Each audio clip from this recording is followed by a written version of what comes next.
À partir du IVe siècle, deux bouleversements majeurs survinrent. Tout à la fois Israël perdit son indépendance et s'urbanisa. Les Grecs puis les Romains s'y installèrent et donc modifièrent le pays culturellement et économiquement. Ils construisirent des villes ou rebâtirent celles qui existaient. Surtout les Romains tracèrent des routes pour permettre le passage de leurs troupes et accroître les échanges commerciaux. Ils multiplièrent les temples païens, les hippodromes, les bâtiments administratifs et les représentations de leur religion, des dieux et des déesses, de surcroît essentiellement tolérants à l'origine, car ils n'étaient pas plus hostiles au judaïsme qu'aux autres religions. Les Romains autorisèrent les autres populations à bâtir aussi leurs lieux de culte. Cette urbanisation imposa un brassage des populations.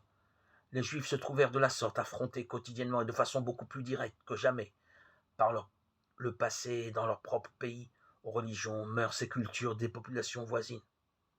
Ils ne pouvaient pas les rejeter, d'abord pour des raisons politiques, puisqu'ils n'étaient plus maîtres de leur territoire, et ensuite pour des raisons économiques. La richesse d'Israël, en effet, dépendait désormais du commerce entretenu avec les païens. Céréales, huile, vin, produits d'élevage, laine, lin, poterie et autres produits manufacturés.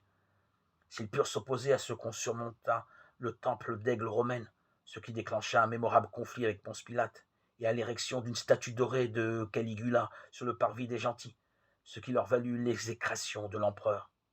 Ils durent supporter l'existence de gymnases où les jeunes hommes se montraient nus, de lupanars, de statues à leurs yeux indécentes, et d'auberges où l'on servait de la charcuterie.